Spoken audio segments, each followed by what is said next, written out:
morning, everyone. Welcome to Mountain Vista Unitarian Universalist Congregation. Welcome to all of you here in person, those of you watching at this very moment, or those of you watching at some point in the future. Let's do a quick scan and wave at the camera as we welcome those of you watching virtually.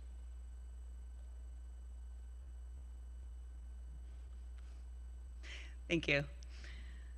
Welcome into this space as we gather in community and in love on the lands of the Tohono O'odham and Pasiaqui tribes.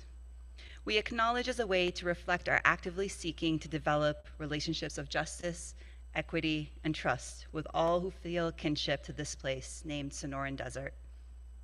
Welcome to MVU. My name is Samar Adi. I'm today's practice associate, and today's service is led by our settled minister, Reverend Matthew Funkreri. I'd like to give a second to all the hands that helped to put a service together. To our staff, Chris, our talented music director, Stacy, our religious ed director, and Stephanie, our MVU administrator. Thank you to the countless volunteers, which I will not name them all, but the welcoming and hospitality, provider of snacks, RE volunteers, and the AV crew and Zoom host. These services would not be possible without all of you here. So today, we continue with our theme, The Future Is. And this month, we're focusing on migration. Migration has never truly been just a border issue. It's not about border control or immigration enforcement. It's not about who crosses a line on a map. It's about how societies respond to change. And I've lived that response. I grew up as a 1.5 generation immigrant in the US. So what does that mean? It means I immigrated here between the ages of 6 and 12. And this often leads to cultural hybridity. So not just a blending of two cultures, but the experience of holding two distinct identities and leaning into them differently depending on the setting that I'm in. And so I recognize the privilege embedded in my immigration story. I grew up speaking English, my parents were middle class, and I present as white. And that's shaped how I've been received, especially because it lends itself to the assumption that I'm a native-born citizen. And so that privilege shaped how I was received, but it also reveals how migration is filtered through social narratives. Societies don't just respond to migration with laws. They respond with assumptions. Who belongs? Who disrupts? Who gets quietly absorbed? What does it mean to fit in? And fitting in isn't neutral. It's a response to the unspoken rules society imposes on migrants. So it shows up with assumptions about citizenship, with microaggressions, with hints of superiority. And I find that telling. My family was part of the first, so if I really look at my immigration story, my family first was part of the first major wave of Arab immigration, beginning in the late 1880s. So my great-grandmother was actually born here, and then her family later returned to Syria. And so we have relatives who stayed and settled throughout Pennsylvania and New York, family who served here in World War I, World War II. You know, Arab Americans have been here for generations, and yet we're still seen as foreign. I felt that subtle messaging that even naturalized citizens aren't always seen as native or real Americans. And this is especially true when the country of origin is one portrayed through negative narratives.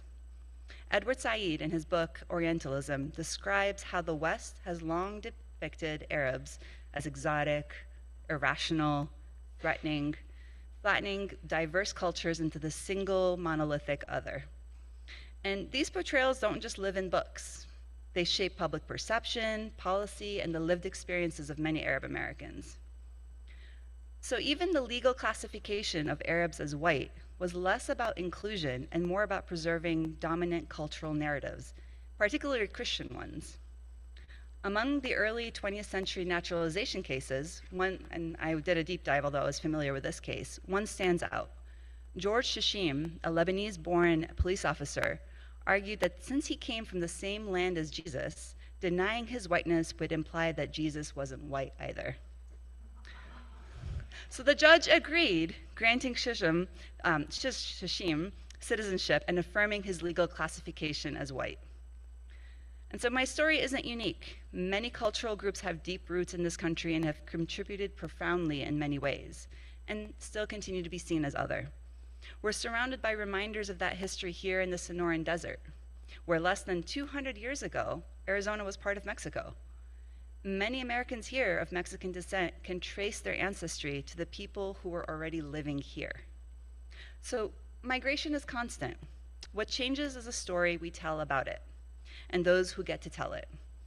If the future is migration, then the future is also reckoning with history, with perception, and with the quiet ways we define who belongs. Join us today as we journey into what migration is. Thank you. Now, today's chalice lighting, The Great Turning, by the Reverend Lisa Garcia Sampson. In these wild, historic, and uncertain times, we gather to remember who we are, who we belong to, and what we are called to do. As we light this chalice, we kindle the spirit of the Great Turning, the movement for justice alive in this nation today. May we feel it in our bones and in the stillness of this hour. May we sense it calling our names. Thank you.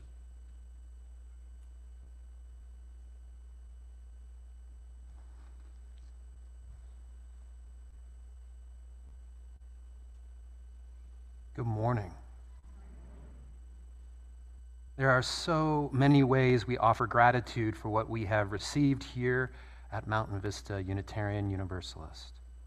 As you have heard, we offer thanks for the time given in service to our congregation. We offer our appreciation, too, for the talents that you share, each unique and beautiful individual who adds to, who multiplies what we are. And we offer gratitude for each other and for our work with our treasure, giving what we can. And so each week we lay out a wooden bowl and a woven basket just beyond those doors for you to offer your gratitude this way. And you do it generously. You really, really do. The bowl is for the work of our congregation and the basket for the work of justice here in our area and throughout our world. This month, our woven basket is for Contigo También, our immigration ministry.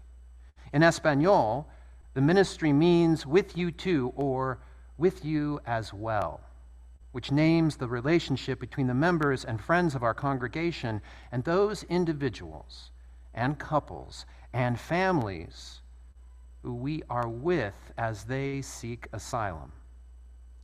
This is a ministry that fulfills a part of our congregational aspiration. With love as our guide, we covenant to welcome the stranger.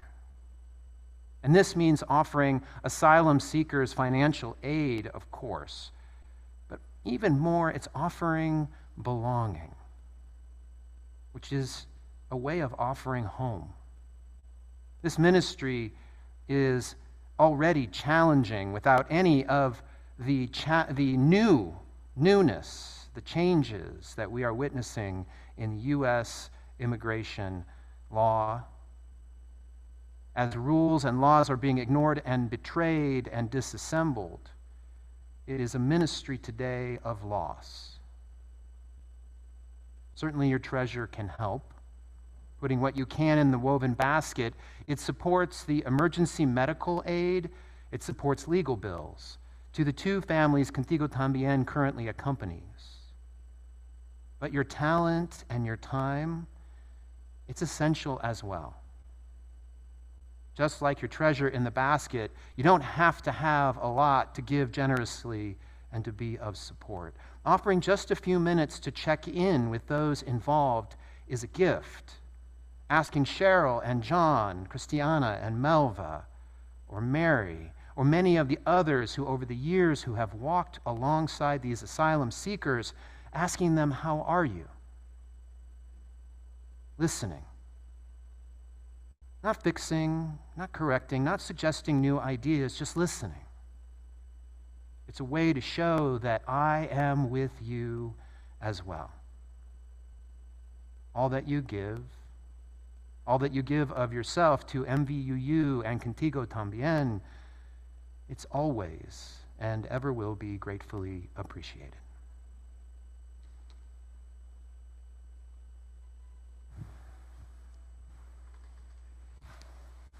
Our first hymn this morning is in our gray hymnal. It's number 163, For the Earth Forever Turning. Now, ever since we've been in this space and we've been using these beautiful new television screens, we've been putting our words up on the screens, and we will continue to do so for as long as we can. But some people I know read better and work better out of the hymnals, and they are always available. They're on the rack just outside the door in the Covenant Hall, and there is even a lovely, lovely sign on them that tells you which one you need today. Today you just need the gray one and or the screens. Number 163, For the Earth Forever Turning. Would you rise and sing? Now also note too that Joel is not with us this morning. You're stuck with me. So that means y'all need to sing out good and strong.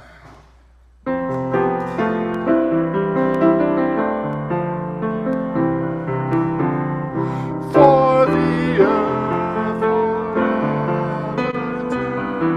turning, for the skies for every sea, for our lives for all we cherish, sing we our full song of peace. For the mountains, hills, and pastures, for the sea and majesty, for our hearts, for all the heavens, sing we our joyful songs of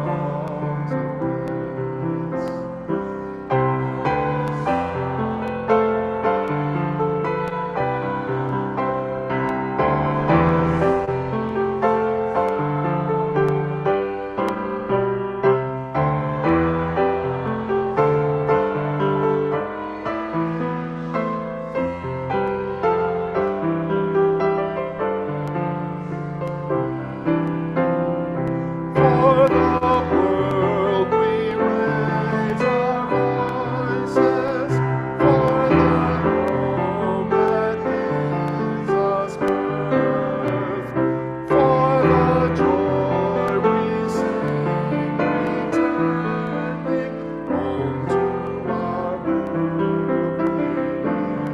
roots of earth.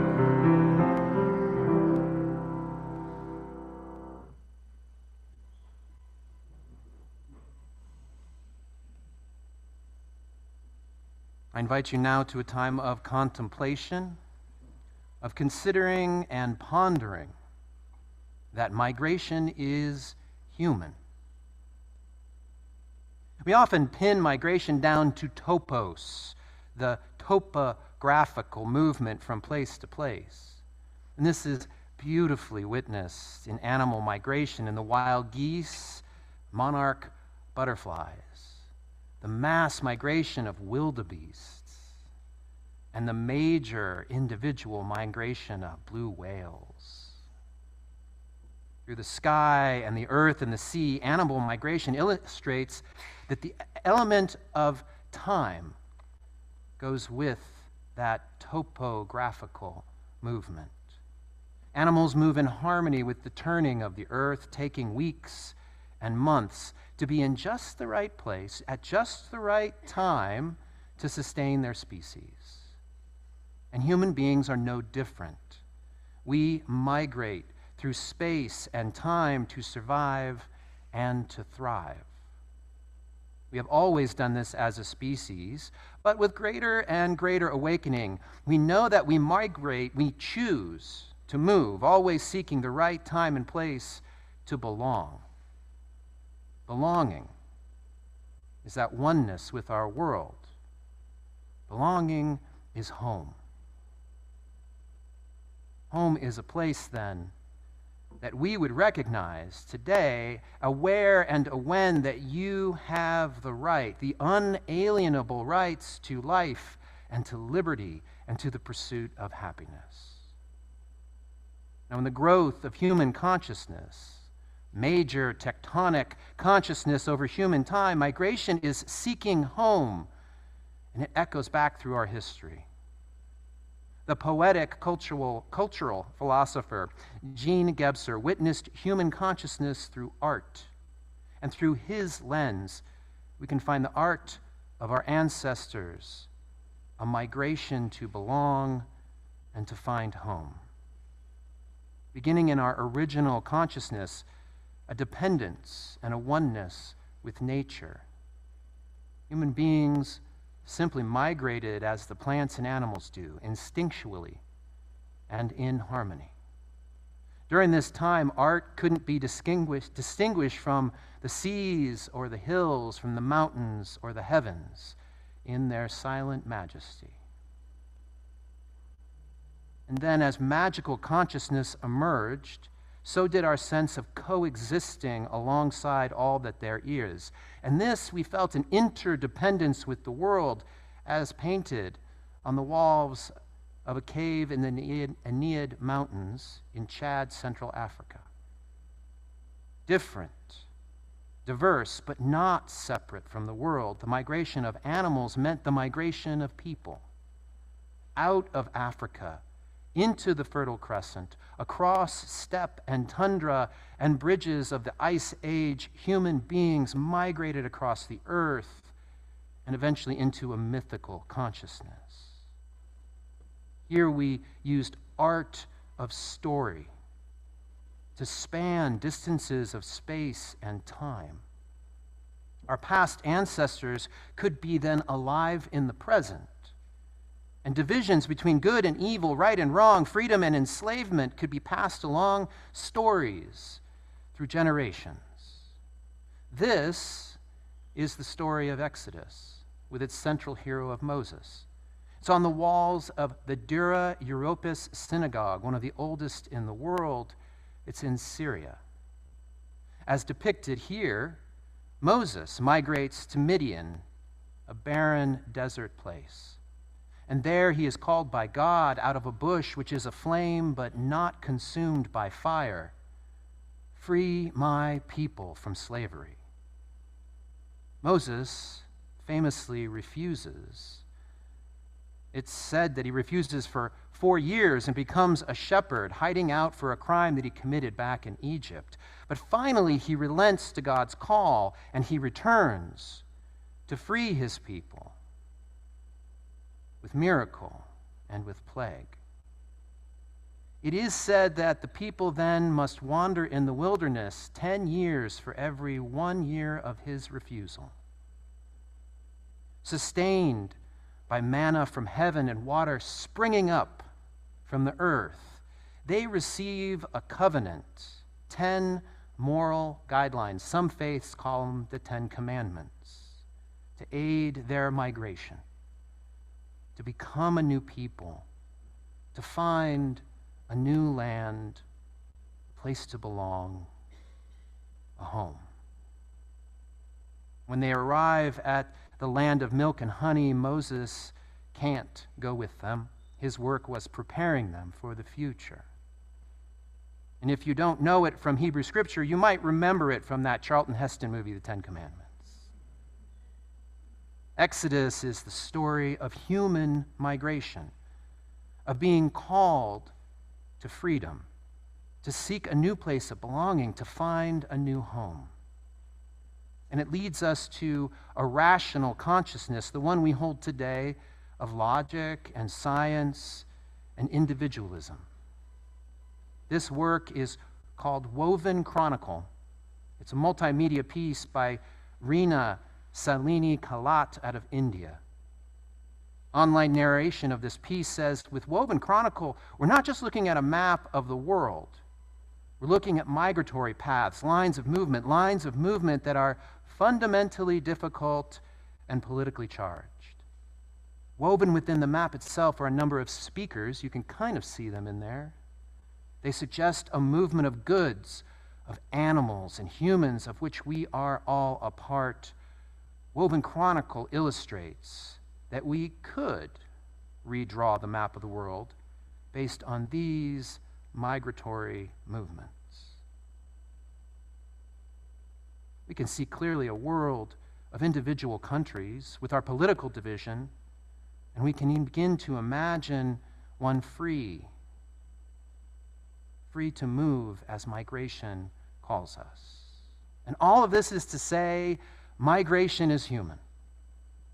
It's in our DNA. It's in our stories. It's in our blood and our bones. It's in the earth of which we are one. It is a fundamental freedom to seek and find a home of belonging, that through our dependence on nature, our interdependence on all the facets of life, our distinctions and our divisions in many colors, that in our independence, we migrate. Migration has been a fundamental part of what we are, and it will be a part of our future then. Gebser hoped that future would be integrated from everything from our past. And we can't quite picture that yet. The art hasn't been created. But we can imagine it. We can begin to imagine a future of migration, where natural life is all a part of it. A future where it is a common liberty for each person, each couple, each family, each people to freely seek where they belong. A future where each and all can pursue a home, yes, to survive, but to thrive. Can you imagine it? Future time and place when and where we awaken to the truth that colonialization is not migration. It's exploitation leading to theft.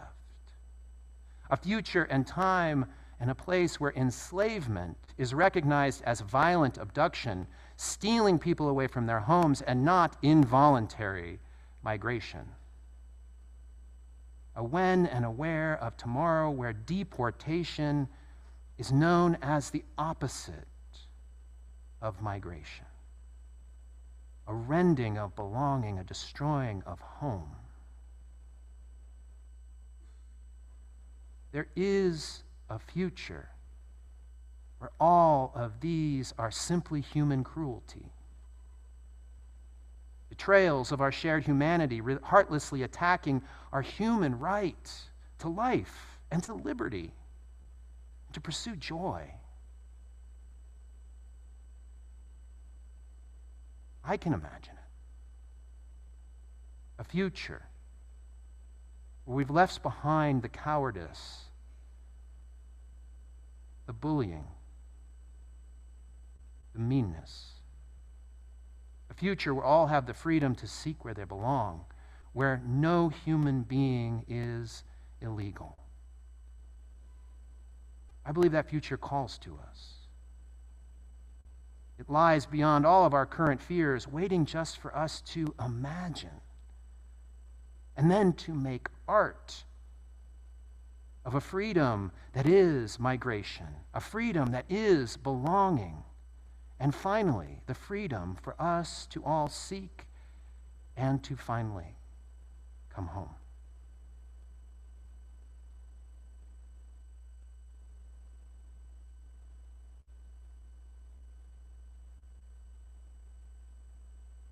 I invite you now to a time of meditation,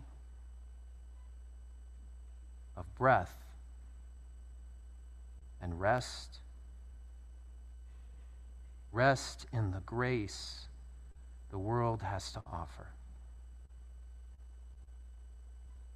Breathe as your body requires, gently in and out.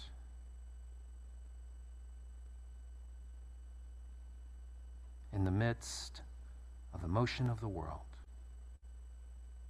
the moving of the stars, the shifting with the moon, the turning of an axis into seasons, the world offers you a place to rest here, now. In this time and place, when and wherever you are, rest.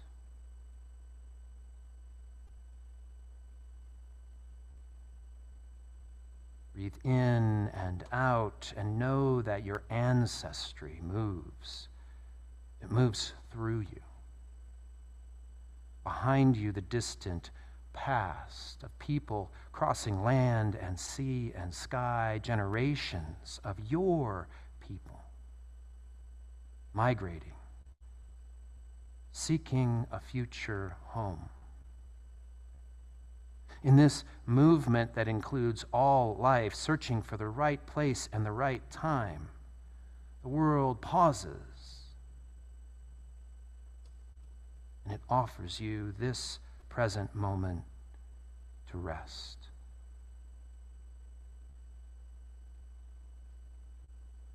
Breathe. Rest. In the midst of a dynamic, secular faith community, stretching shoulder to shoulder right here alongside you. There are searchers and seekers, individuals and couples and families yearning for a place of relationship and acceptance. There is much to be done, and there is not enough time to do it all. And yet our world still gives you pause. It makes time for you to rest and to breathe and to be.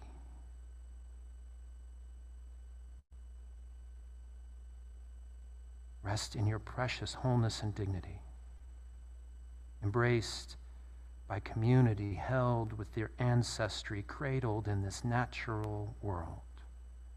Rest now in who you are, in all that you are, perfectly imperfect as you are. Breathe and rest. And know, if only for this brief time and space, if only for an instant, you are home.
When despair for the world grows in me, And I wake in the night at the least sound.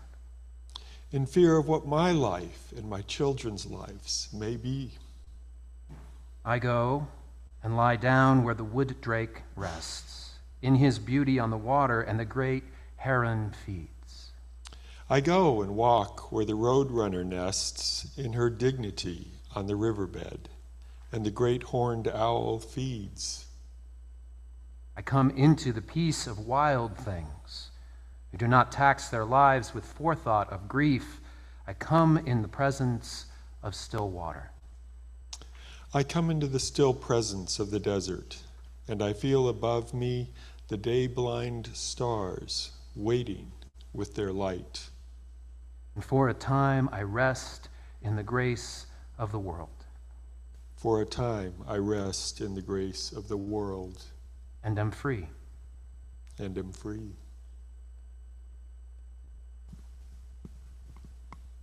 Our ceremony of joy and sorrow is an invitation to rest in that grace of the world and be free. We pour out water, gathered from across our blue-green earth, from Sonoran skies and the taps in our homes, gurgling up from springs far away in the ground. This is our congregation. These are waters of an unbroken flow. Their molecules are the waters of the founders of this congregation over 36 years ago, and they are the waters of the springs that brought the first people to these lands. These waters have held many tears, streams of joyful tears and laughter, and a flood of sorrow and grief as well. And today, as we do every Sunday, we add more. We've gathered stones, and we endow them with our joy, for the earth joins us in laughter, almost as if its grandeur and beauty itself are a celebration of life. And when we have joys to share, we do. Contigo Tambien updates us that Gabriel, one of our asylum seekers we are supporting, is now in the process of being deported. He has been deported. Contigo member Kyoko Katayama expresses, "It takes all the energy I have to not despair, and it is worth the effort. For those of us who have privilege and choices have to work to keep hope alive." And so we gather stones too, the same stones, and we give them our sorrows, because the earth needs our sorrows. Have you felt that before? That the earth, our planet, needs your sorrow and your grief and your anguish? The earth receives our pain, and if it's just in a single stone or a handful, and then it mulches it. It turns it over and over again into the amendments for life in the land and the sea and the sky. And so we add more stones for grief. This is a ceremony of the grace of the world, of the wild grace that we are offered. Our pastoral care committee, Tom and I and others, we're here to listen. We're not here to fix. We may have some suggestions, but we're not here to fix. We are here to respond with our individual time and talent, and then we're here to lead our congregation in our shared response of celebration or in comfort, to help us find that wild grace that flows through us all. In this way, through this ceremony, we belong to one another, and we are home.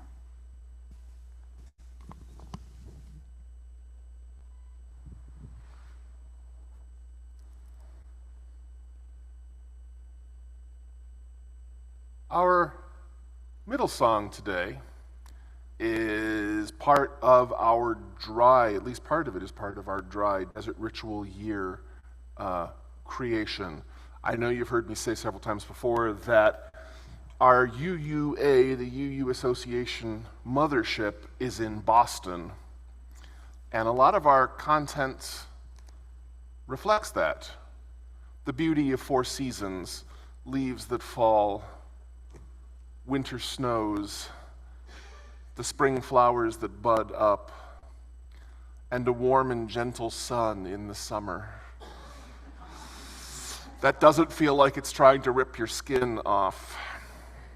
I had a friend who recently moved from here to Boston, and he says, yeah, it's fun to go out in July and not feel like the sun is trying to kill you.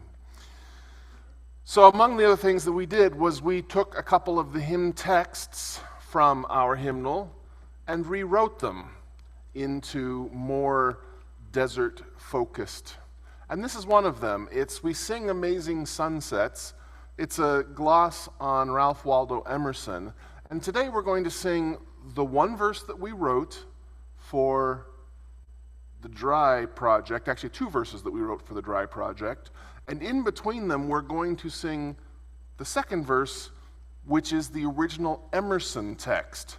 So you get to compare the ones that we made for us, the original Emerson text, and then the last verse that we adapted from Emerson, mostly the same, but we made a few small changes. So you get to hear all three verses together. This, of course, is not in our hymnal. The tune's an original tune, but you've been hearing it already today, so hopefully you've picked it up. Would you rise and join us as we sing Amazing Sunsets.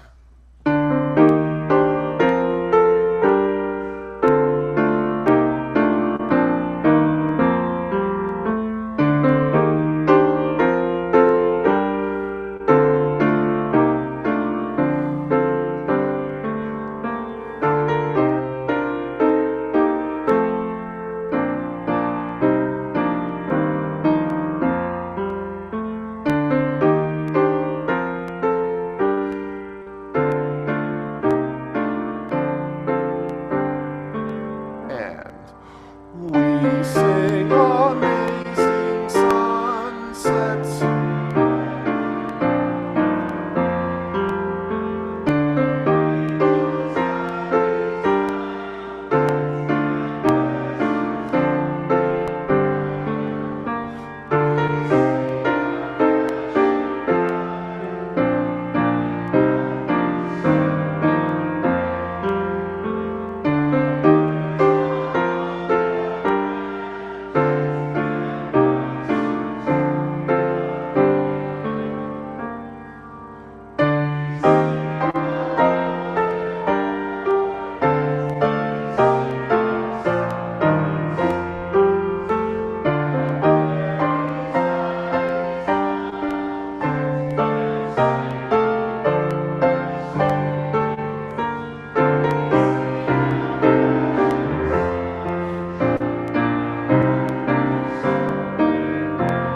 Let me also take a quick second to remind you that choir starts up again soon, so watch the bulletin Wednesday nights at 6:30 here.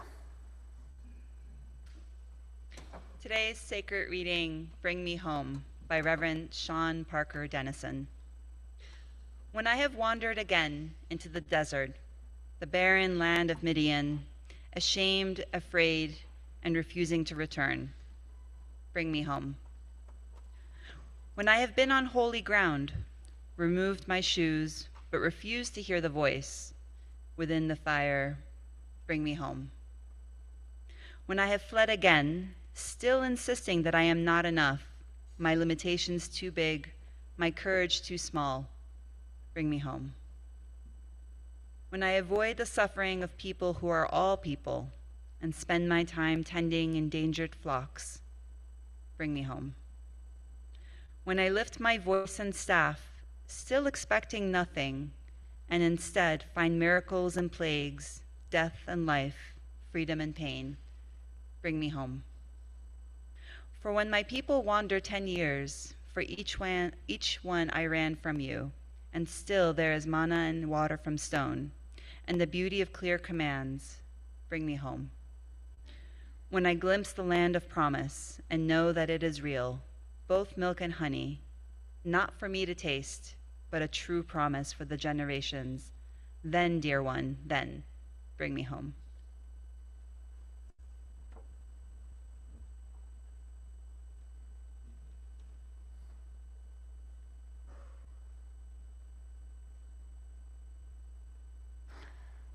Some of you may have heard, Stephanie and Robin and Magnus and I, we moved last month. Now, despite the summer being the most active time in the U.S. to move a household, I don't recommend it in July or in Arizona. As you can imagine, there was a lot of sun and rain and thunder over the 6 days that it took to move our stuff for a 30-minute drive to here, to our new home just a 10-minute walk away. And our deep thanks to those of you who braved it and helped us. You inspired us through the heat. You hustled through that coming rain and worked hard in the face of a magnificent thunderstorm that lit up the sky and somehow held off just long enough for us to get those last few boxes out of the truck. There's wisdom in the adage that it's the journey, not the destination, that matters. And so thank you, thank you, thank you for accompanying us on our journey. Now, we're done with that stuff moving now, and we're on into that next phase of homemaking. Homemaking, of course, is less a science of where your stuff fits, which is what you practice when you put it on those big trucks, right? You got to really get it in there well. It's more of an art of where your things belong. Homemaking is the discovery of where you belong.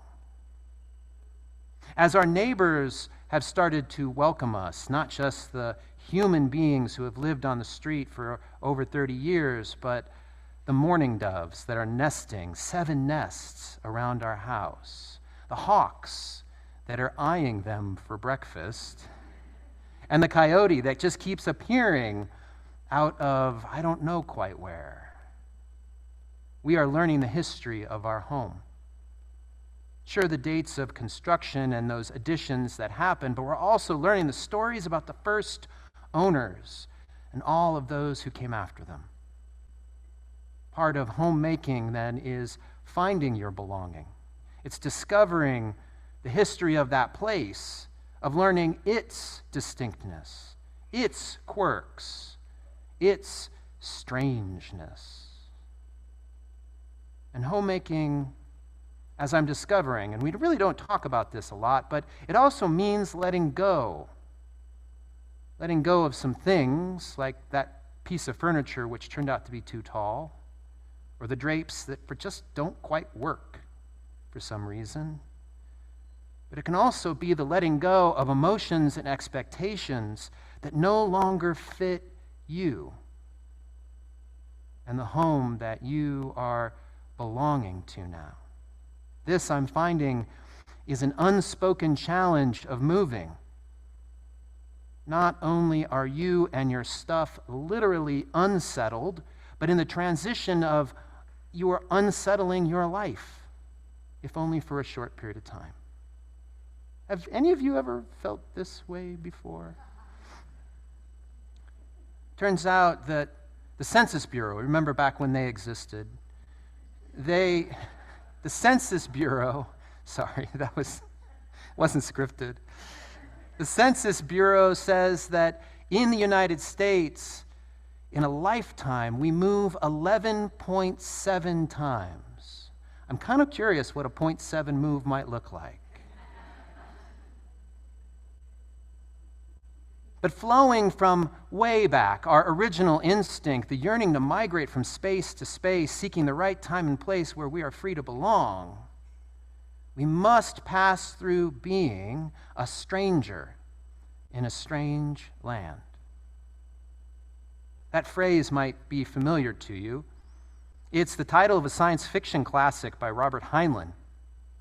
If you've read it, then you will grok that he borrowed the title from the book of Exodus.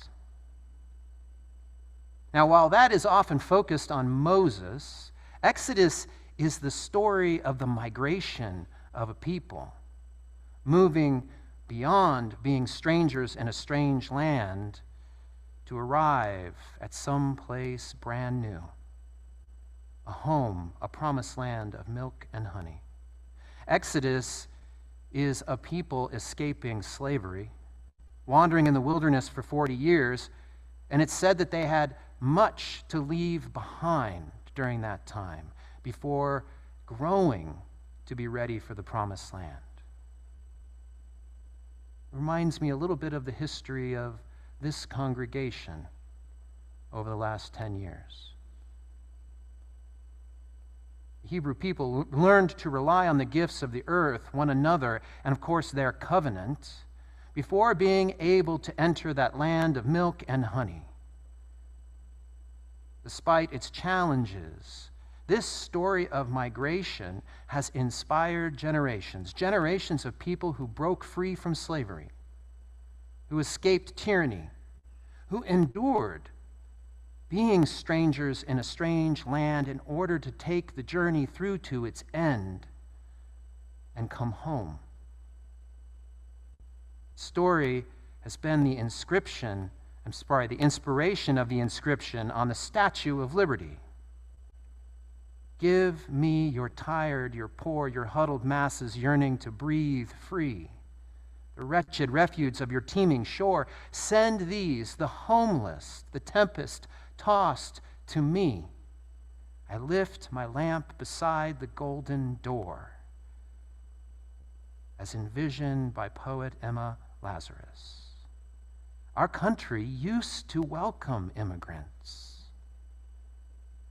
when they came to New York Harbor and saw Lady Liberty. We used to openly invite those who were sick and who were tired and who were hungry, who came yearning for life and liberty and the pursuit of happiness, and we promised to care for each other. Today, as we all know well, the landscape we live in has changed. Cruelty and bullying, rejecting and displacing the most vulnerable among us, migrants, has replaced our aspiration to be the promised land. And many now feel as if they, Americans, are living as strangers in a strange land. I know that I do. Do you? And some people are talking about the need to leave, immigrating to other countries where there is more safety for them and their families, migrating to another time and a place where there's a semblance of the country that we used to stand for, where they have the freedom to belong. If you happen to be someone who must go, know that with our grieving hearts, we send the Spirit of Mountain Vista with you. Please go, find safety with our blessing. And if you must stay, as many of us must, and endure being strangers in our strange and cruel country, know that our blessing of Mountain Vista Unitarian Universalists to one another, it lies in our welcome. It's those of us who stay.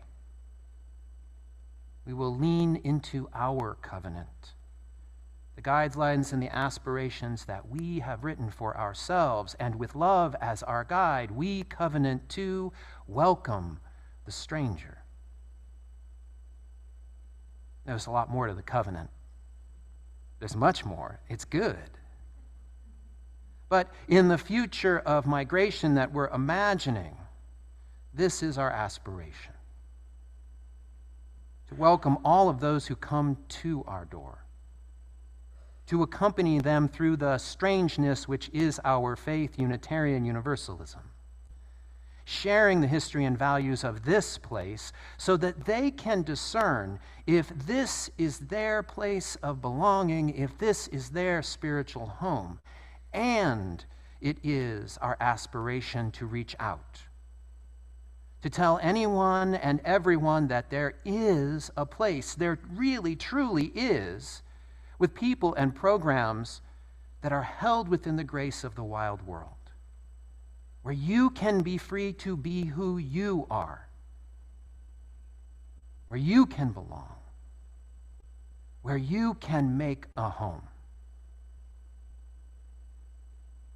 And this all is the direction that you pointed us in last spring when members and friends and guests during our jubilation celebrations, when asked, "What's our next big thing?" you responded, "We want to take what we love about Mountain Vista here among us, out there into the community." And following that orientation, there are many plans being made right now for this church here. Some things we are returning to, programs that are beloved, and others we are inventing so that we can try and make mistakes and learn from those and try again to offer our place and our people and our programs to bring people home. We would welcome the stranger. Seek together the freedom to belong, to live, and to love, and to pursue joy and happiness that this world truly offers. And we would do it together. It is a thrilling and exciting journey this year as we imagine a future in diverse and new ways, and then we create it. Won't you join us?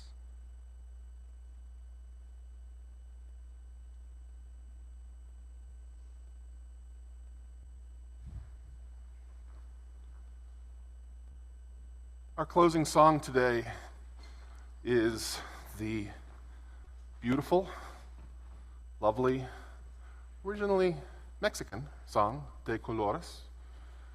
It's 305 in the Gray Hymnal, 305. And we're going to sing all three English verses, and then we're going to sing the Spanish verse that's in the hymnal. Now, all the words, of course, will be up on the screens. You're welcome to use the books if you wish. And I'd also like to offer this because I see some panic on faces out there. Singing in Spanish is not difficult. First of all, no one is judging you for it. The point is that we sing together and we learn together. And if you get lost, la la la is a perfectly acceptable set of lyrics. So stand with us and sing number 305, De Colores.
The words "finding your belonging" resonate for me.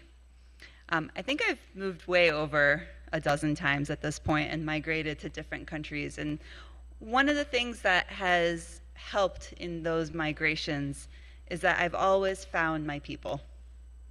And so I am grateful for Mountain Vista. I am grateful for the friends and community that have allowed me to show up in the way that I show up.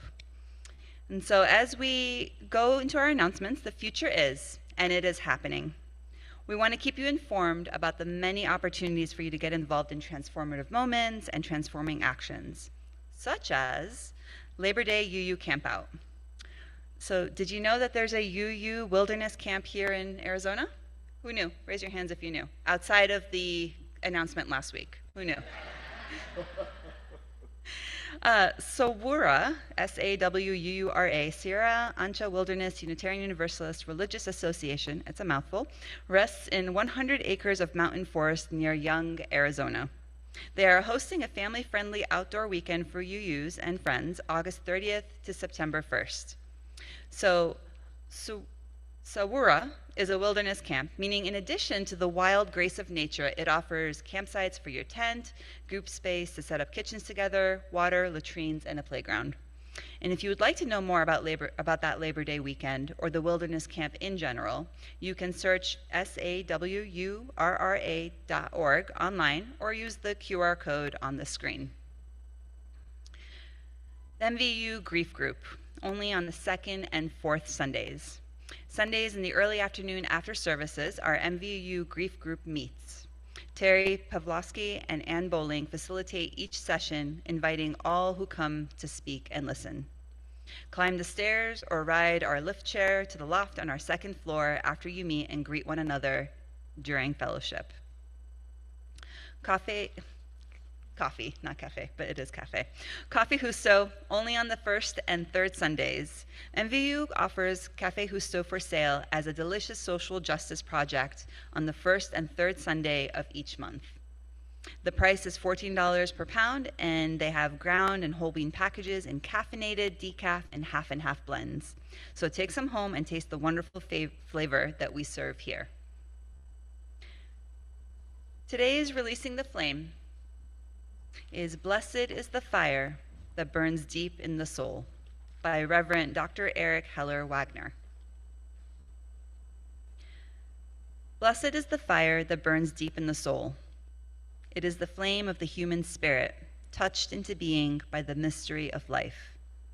It is the fire of reason, the fire of compassion, the fire of community, the fire of justice, the fire of faith. It is the fire of love, burning deep in the human heart, the divine glow in every life. Blessed be.